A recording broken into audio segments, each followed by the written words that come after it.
Welcome to Real Questions. Here we'll be answering the questions that real people have about the sources of Christian belief.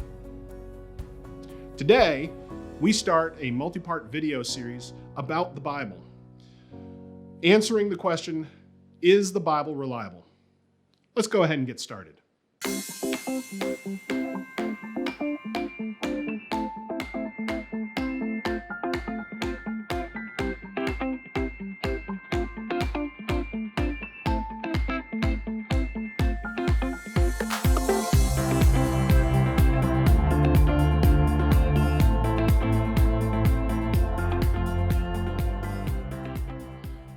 So here we are today on Real Questions. I have with me today Dave Allgaier. He's one of our partner pastors, and he's a pastor locally here in Savannah, Georgia.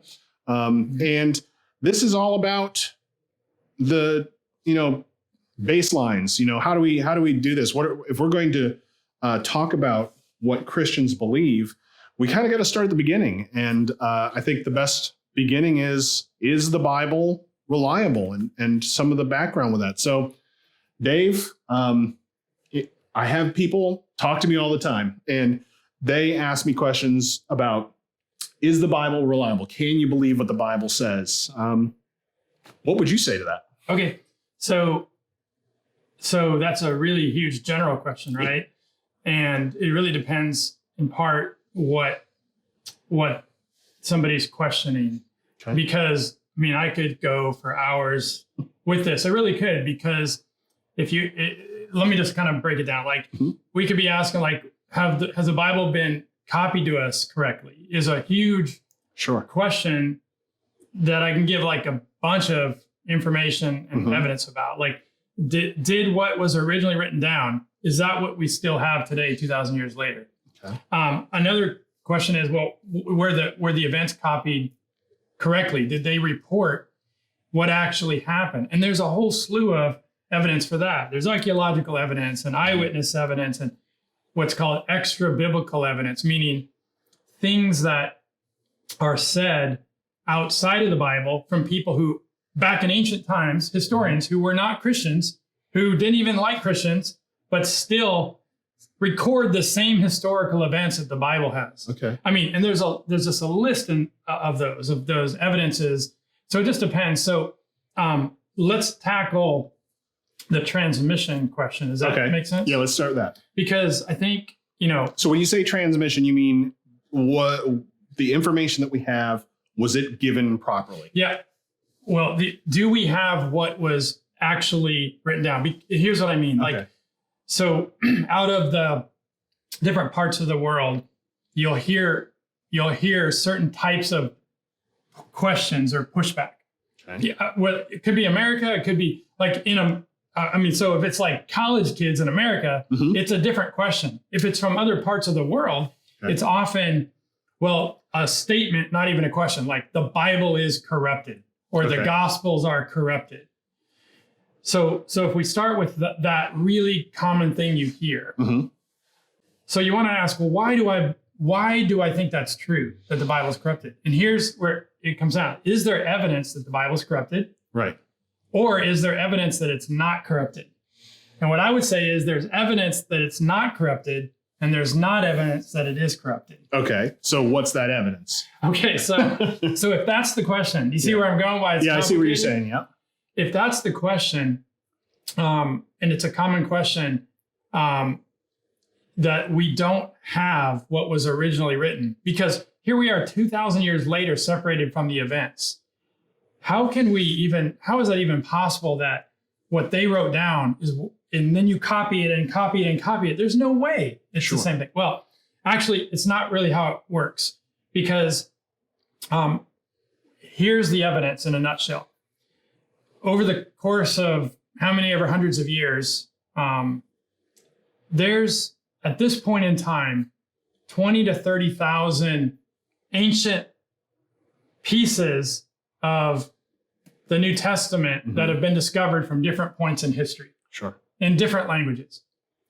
And then there's 5,000 to 6,000 really big discoveries, meaning a whole book of of the New Testament, or 5 books of the New Testament, or 10 books of the New Testament. So a large portion of the Bible. Large portions. Okay. Then you have all so you're looking at 20, let's just say 25 to 30,000 of these different pieces. Mm-hmm. Now, if there is a difference, if there's corruption, then what you would expect to find is, wow, here in the 5th century, it says this. Mm-hmm. And in the 10th century, it says something totally different. Like, let's take the Gospel of John. Sure. In the Gospel of John, in 500 AD, it says this. But in 1000 AD, you find this manuscript and it's different. And then it turns out there's actually a fragment from all the way back to 125 AD in John, really early, close to when it was actually written. And let's say you get to the 2nd century and the 3rd century and you go, here's what it says here. And these are all different. But what you actually find is the exact opposite. You have all these different writings from different periods of history, and they all say the same thing. So if you trace a line right all the way back, you're like, there's no way it's been corrupted. It's mathematically, at this point, impossible. Right. We're not talking just opinions at this point. We're talking math and science at this point. Wow. It's called the test of historicity.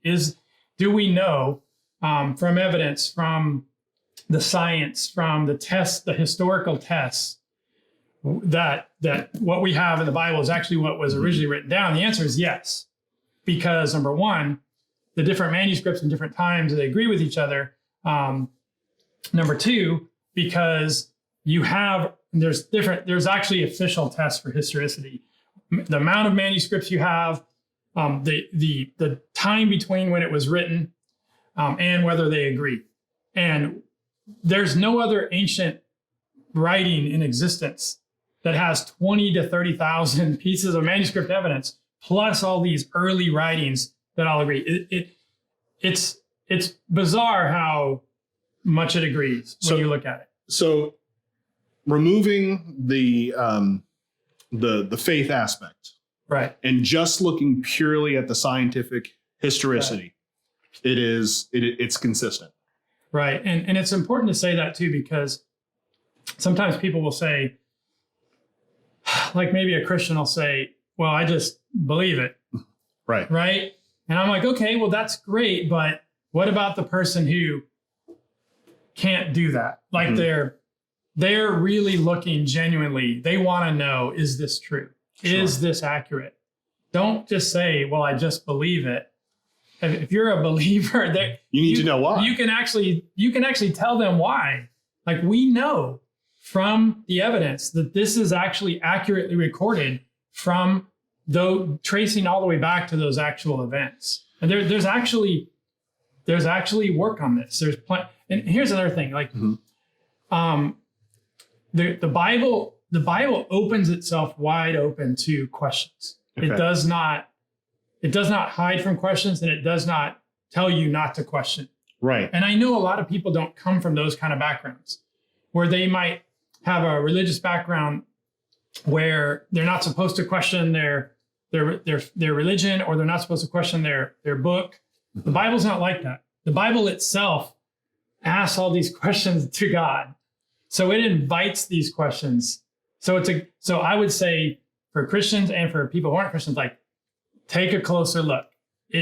Don't be afraid of doing that. Next time on Real Questions.